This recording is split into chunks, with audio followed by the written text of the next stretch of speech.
Hey, what's going on, everybody? Welcome to another episode of your favorite podcast. This is Rob, and I got with me Arlo.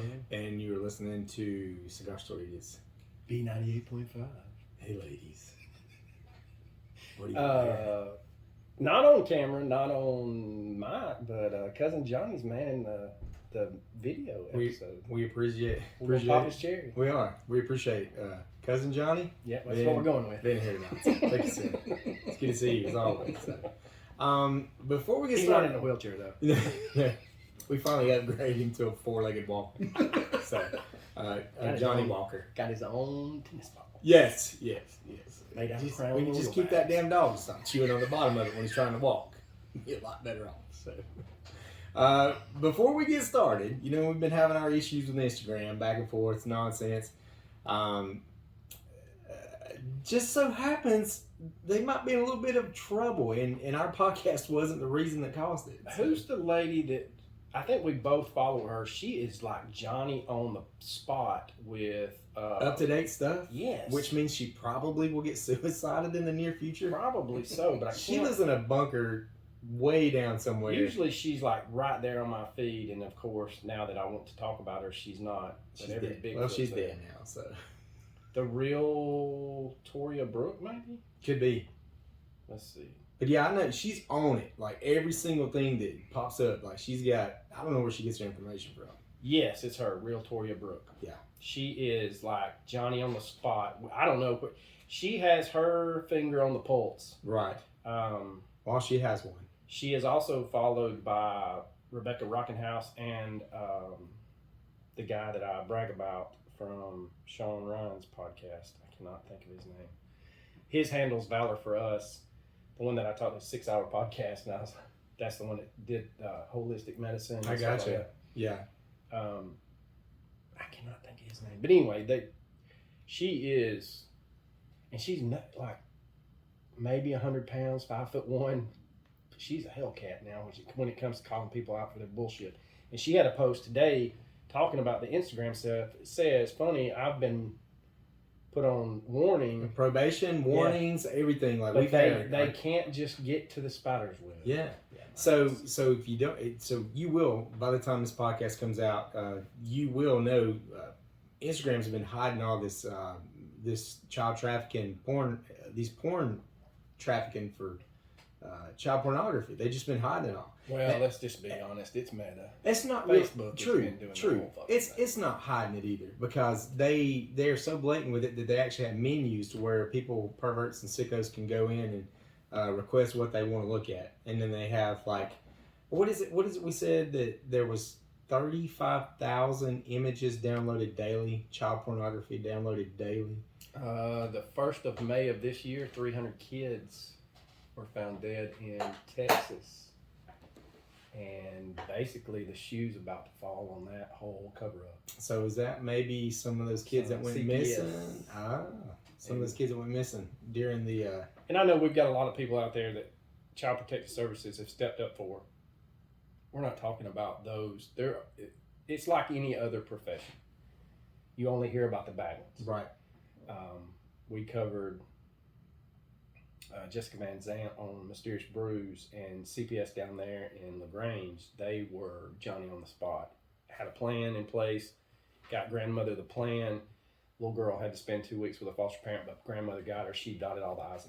Those are the kind of CPS workers we need. But just like in the teaching profession, you only hear about the ones that are retarded. Right. And I'm going to get some hate for that, Yeah. but I'm old. No, it's yeah. I'm Gen X, baby. Yeah. They're retarded. Yeah, that's what it is. So, the other thing, the FBI has came out and saying they're protecting a whistleblower on the Biden family. And they're openly admitting they're afraid that their whistleblower will end up dead. Yeah, they are not so sure they can protect themselves. I'd have been like, just that's enough. Give me a gun. What was the movie with Morgan Freeman and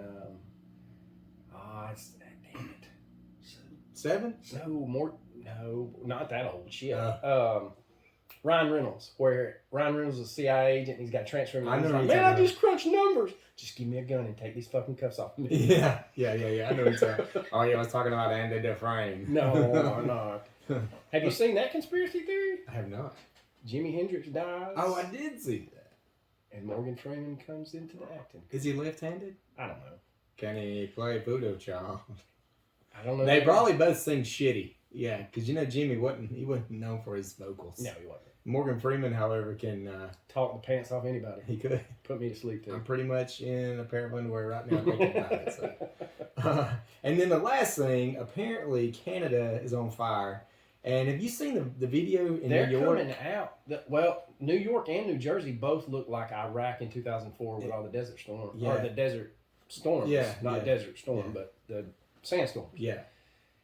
They're coming out. Have you seen the videos of them cherry dropping the flames? Yes.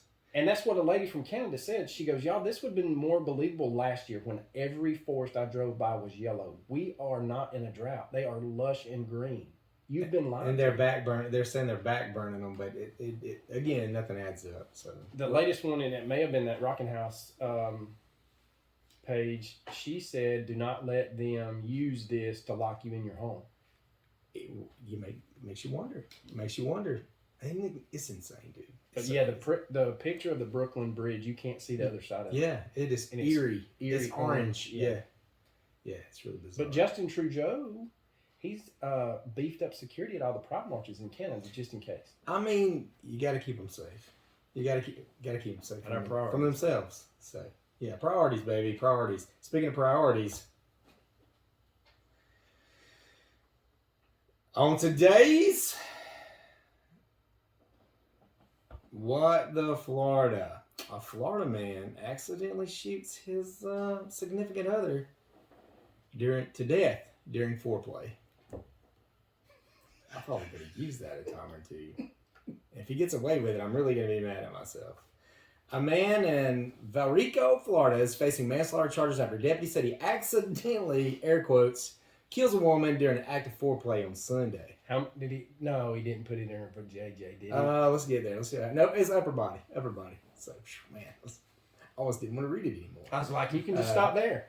Andrew Chenault, 23, allegedly shot a woman in her upper chest with his registered handgun around 12:30 p.m. What do we say in Florida? Nothing good happens after 12 o'clock. Nothing, ever.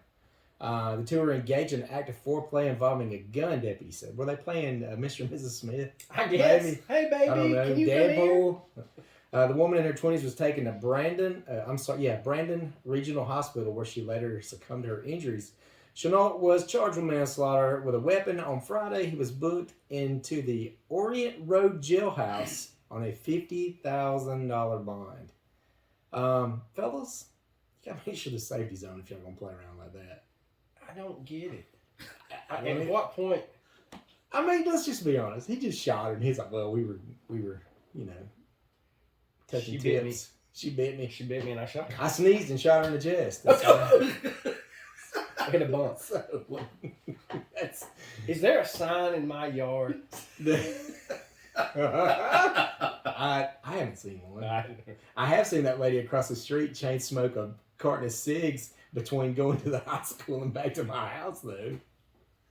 We're gonna leave it alone. She may be the same one. Showed up with my parents. It could have been. Cousin Johnny slept through the whole ordeal. All I know is wherever they go get their haircut, those people are fans of Super Mario Brothers because both of them look like mushrooms. God. It's awful. It is what it is. So, but yeah. If you're gonna do silly things like that, sack folks, you gotta make sure you gotta have the safety on, or just don't load it. Don't use a Glock. Don't load it. Don't use a Glock. Don't rack it. No. Maybe does it scare you? Click, click, click. No. No, I think I'm done. It's not. It makes Hey, no fella, sense. you need to stand up. No, I don't think so. Not standing up for that. Nope. I'm not there for that. So, tonight's episode, we have kind of been talking about this, teasing this one. We teased in the last episode, kind of did a little bit on social media. We are from the great state of Georgia, and this specific case, this specific murder that happened was pretty close to all of us. It was. What's funny is it was close to us for different reasons than it was close to you, and that's what's so crazy. Yeah, and then for me, like, and as I've gotten older, and we've talked about this, people that I know that were they were literally connected, well, not connected to the murder, but connected to the people that this thing happened to. A lot of different circles. So, unfortunately, we're going to get into the topic tonight is going to be on the Frito Lay murders that happened in Floyd County, Rome, Georgia. So, and at the time that it happened, it was in late June, early July of 2004. There is a distribution center off of a major road in eastern Floyd County, and around 4 a.m., a Floyd County deputy was dispatched, and they find the manager of that distribution center stabbed to death. He was 36, and his name was Thad John Glenn Reynolds. He was the district manager for the Rome Cartersville area. At the time the story broke was July the 6th. And the old news articles, we have those pulled up.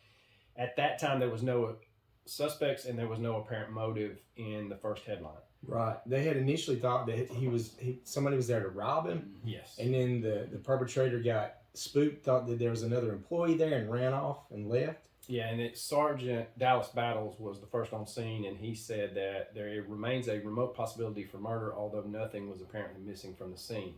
Quote, it could have been robbery, but they didn't keep any money in the building, he said. Reynolds' wallet was there. So, and that's what the investigator said. It's possible the killer thought there might have been money inside the building,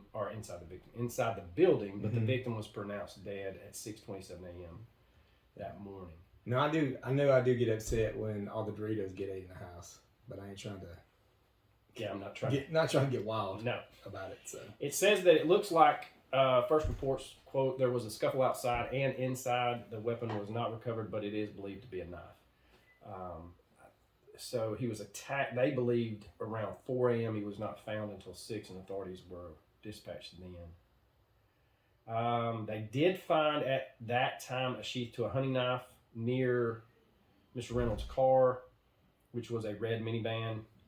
Oh, I'm sorry, no, near his car. And a red minivan was leaving the area about the same time, and that's the only lead they had. GBI was immediately called in along with Floyd County investigators. They found blood inside and outside of the main entrance and near Mr. Reynolds' car, and I did not know there was a GBI crime lab in Summerville. I didn't either until I dug back into this thing. So, also too, they found a pair of prescription glasses at the scene. I forgot about that. That did not belong to Thad. So, unfortunately, Thad was survived by his wife Michelle and his 4 daughters. Olivia being the oldest at 12, Lydia at 6, Emma at 4, and Jenna at 1. So, you have people talking about Thad that knew Thad or that actually was involved in the church or that actually worked with him. Talked about what just a wonderful, upstanding Christian he was. He was actually a deacon at Hollywood Baptist Church, and nobody ever had a bad thing to say about him. Like you couldn't find anybody that had a bad thing to say about him. No, and he liked to get in early, and the chip business is kind of like the bread business, milk, things like and that. Coke and stuff like that. You're basically paid per day.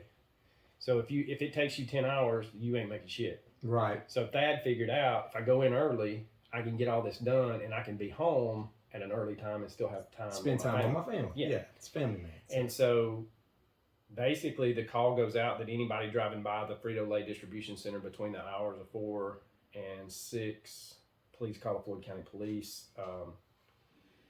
Looking for a red minivan. Yeah, and the thing is, it kind of shocked the whole area.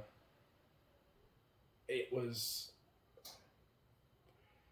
I don't know, at the time, the Rome News Urinal is what we call it, stated that that was the 5th murder in Floyd County that year. And I don't remember, I know Channel 2, Channel 5, so you got ABC, CBS, and NBC affiliates from Atlanta show up. Right. This thing caught on like a wildfire. Did Oprah come for this one? I don't think somebody came and did like a little expose before we know what happened, and they kind of portrayed it which it is a rural, back then it was still rural road, but it just... It wasn't like a country road. I mean, if you live here, it's a nice road. It's a nice road. There's nice houses. There's a high school in the area. There's a skate roller rink right across. Well, we won't go that far.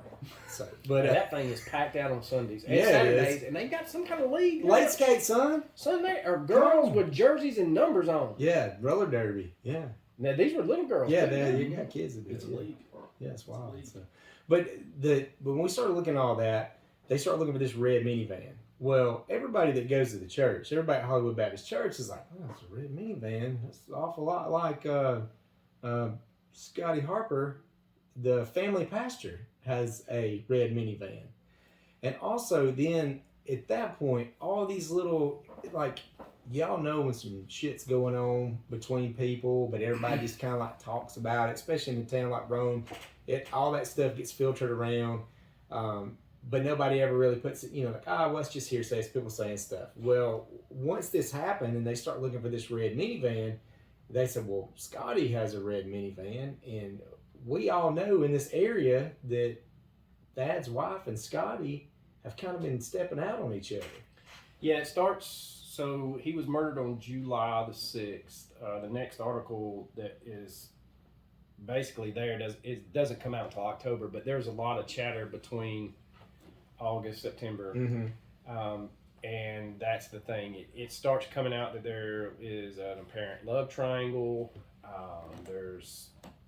And unfortunately, if you kill somebody and you leave your prescription glasses laying on the ground at the crime scene, it's going to kind of get you pretty quick. And it didn't take long. No, it did not. And that's what I was amazed at, was that next article's October, but Scotty is, I want to say he was arrested within less than a week, wasn't he? Well, it was pretty quick, because when everything started circulating, so not to get too far ahead, but when he stabbed Thad to death, he stabbed him 19 times, okay? And he stabbed him with a hunting knife. So when he was in the act of stabbing him, like when committing the murder, the knife, I guess it was slippery from the blood, and it slipped down when he stabbed him, probably into a bone, and his hand just went down the knife, and it cut into his hand.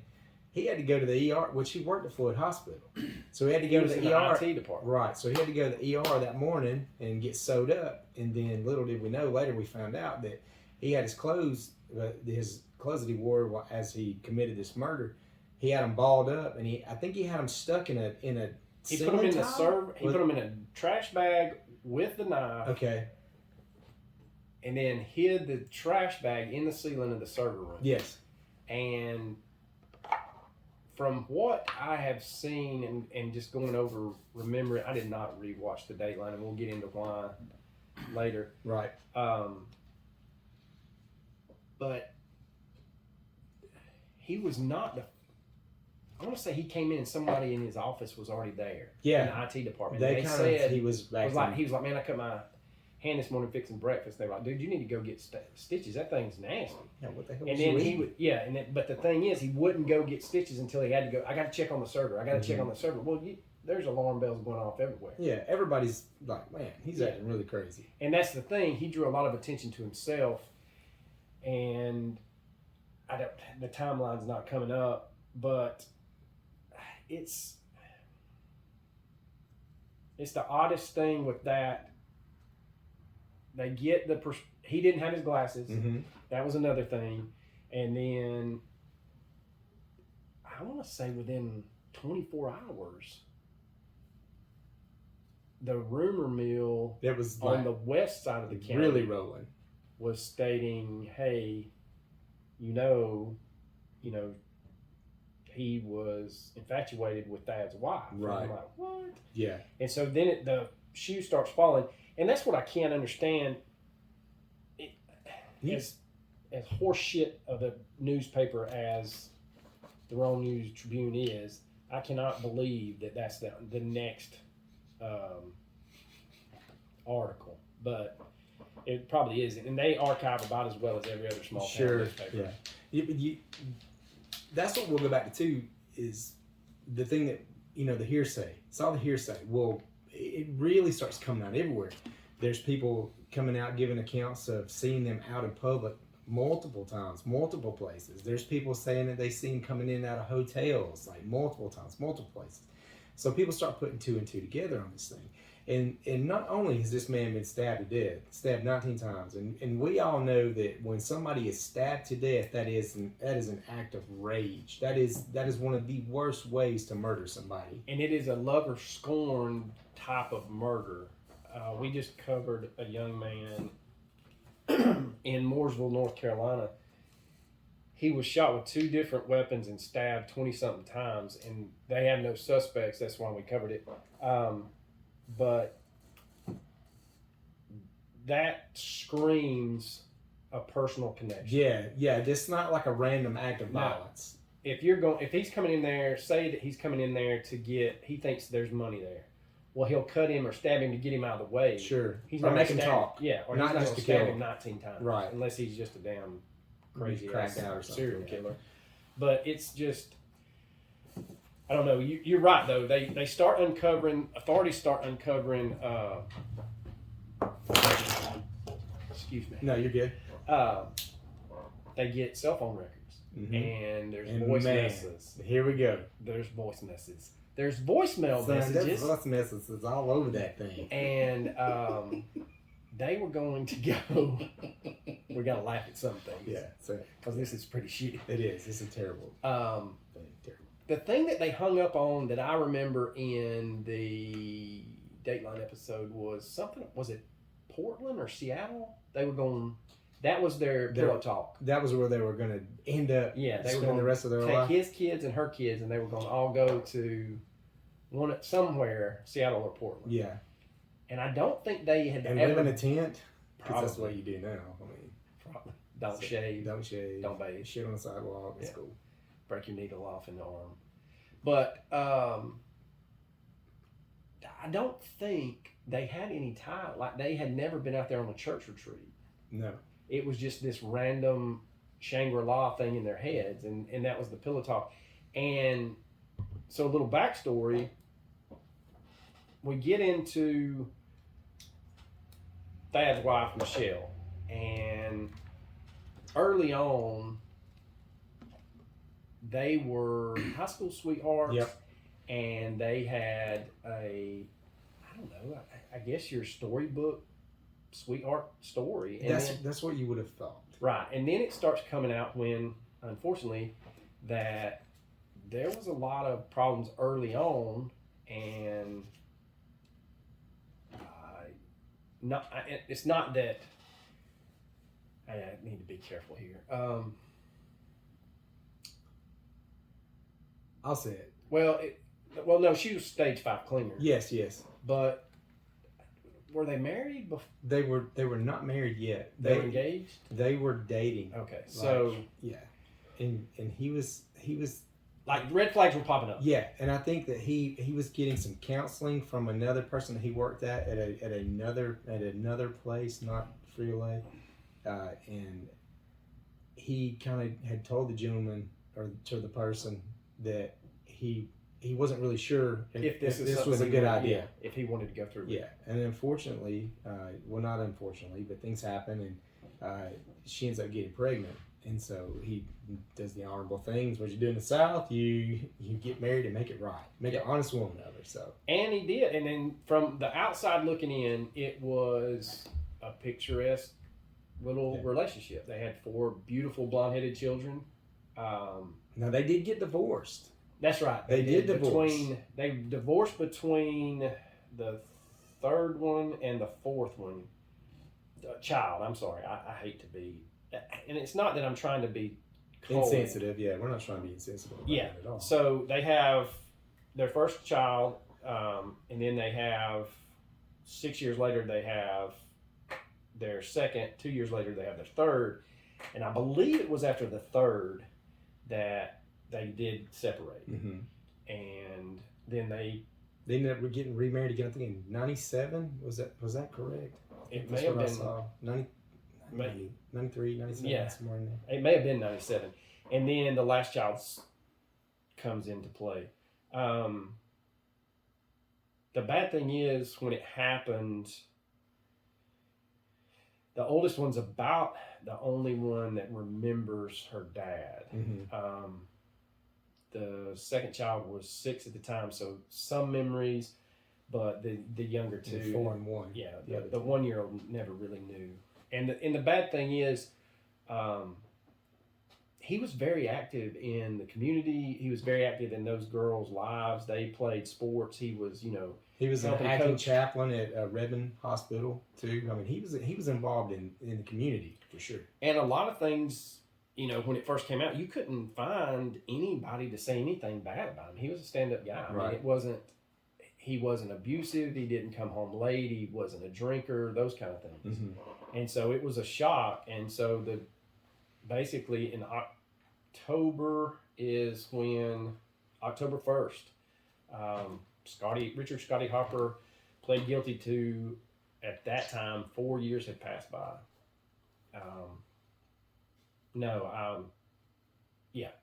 And he pled, because this is going to be in the papers damn near every week. Every day. Yeah. Every that day. was the screaming headline. But he finally, 4 years later, pled guilty. As part of his plea deal, he had to testify against Michelle. Mm-hmm. And the state basically told him that if he would testify and tell his side of the story, they would not seek the death penalty for her. He protected her. And that is exactly what he did. Yeah. Our local district attorney on the Dateline episode says that she may be the most evil, manipulative woman she's ever talked to. Mm-hmm. And she's sat across the table from a lot of scum. Terrible people, yeah. If you go, we'll go back to, we'll kind of go back to some of the things that happened that were going on. To make matters worse, the two couples were best friends. They went on vacations together. They watched each other's children. They went on church retreats together. They had picnics together. This group of people was always together. And then, as Arlo had mentioned, when they got into the emails, they started finding all these sinister emails back and forth. And Michelle, Scotty was kind of jealous over Thad, and she said, "Well, he's going to outlast you. You're going to have to outlive him if you're going to have me." And so that they would make jokes about. She said, "Well, I'll go ahead. I'll cook his food with more butter, and clog his arteries, and we'll try to speed it up." And they laughed, banter back and forth. Well, then it got even worse to the point to where they had both devised a plan where they were going to have a spaghetti supper at the house, and they were going to make 2 separate pots. They were going to poison one pot and feed it to his wife and her husband, and they were going to eat the other pot of spaghetti. So, and my thing with that is, but she had no idea he was going to go in there and kill him. She had no idea. That's the thing that I don't understand, even as close as I was at the time, and I'll get into that later. But the voicemails that they got, and that's another thing that kills me. We're talking early 2000s. We got the Nokia brick you can't destroy. That was the greatest phone ever. Yeah. Snake, son. Baby, snake. That's it. So anyway, but why save those voicemails? I mean, that incriminating, you already have cut yourself killing this man. It's already a shitty situation, because I want to say he was arrested within 48 hours. Yeah, it was quick. They held him on suspicion. Then they found that's when the prescription glasses came in. Those are his prescription glasses, so they can tie him to the scene. Then they find security footage at Walmart. Kmart. That's right, back in Kmart. Yeah, he was at the hunting fishing section and bought a hunting knife there. So. And he bought something else too. And here's what's so stupid. Had his receipt in the bag with the bloody clothes and the knife that he hid at the hospital. Yeah. And then I'm thinking when you're stabbing a guy 19 times, you probably forget all about what's in a bag. You know? And that's the thing, that he speeds off, goes to work, but somehow did it ever come out where he stopped to change clothes? Because he did. He didn't go home. I didn't. I don't know. I don't have. And I was trying to think between there and Floyd at that time. Literally just pull over on the side of the road and change clothes. And there's a couple of gas stations right there that don't open early. Yeah. But yeah, now I think, and correct me if I'm wrong, hadn't Thad went on a retreat, and that's when Thad had, like, I I don't want to say he was on a retreat. Like, he led the retreat. Yeah. He had taken a group somewhere, and that's when they find out that they had rendezvoused at a hotel, and that's when the whole thing with Seattle or Portland. Where's the Space Needle? Seattle. So it's Seattle. I do remember that.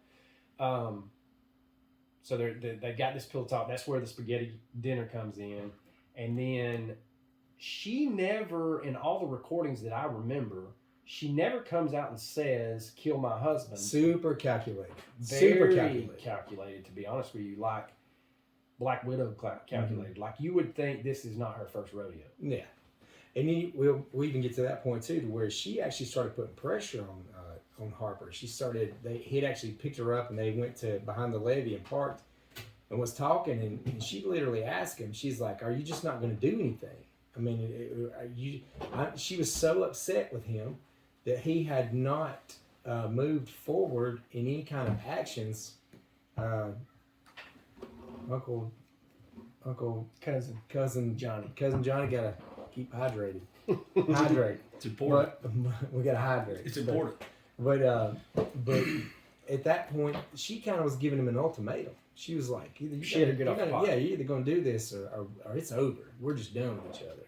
And the manipulation she held over Scotty it's eerie. Yeah. They interviewed him from prison. I think he's still.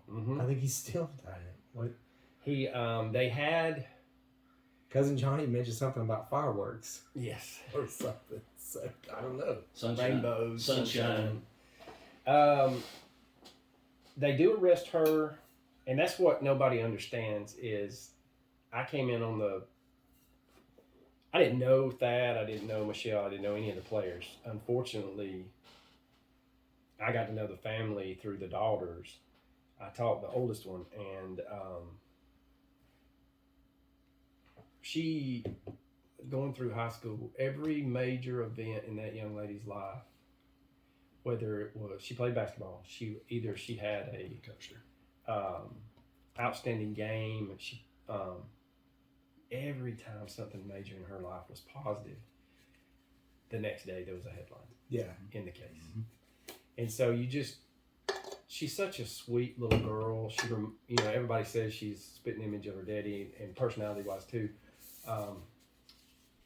But I got thinking when they arrested Michelle, that one night, those babies lost both their parents because at 12 years old, she now is living with her grandparents. And Scotty's his kids as well. He had 3 kids, so they lost their dad too. So it's just a terrible situation.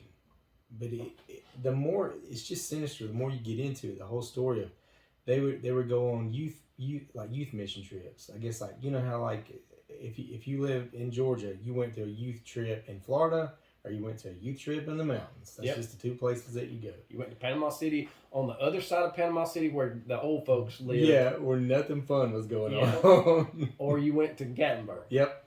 So they would get the kids settled in.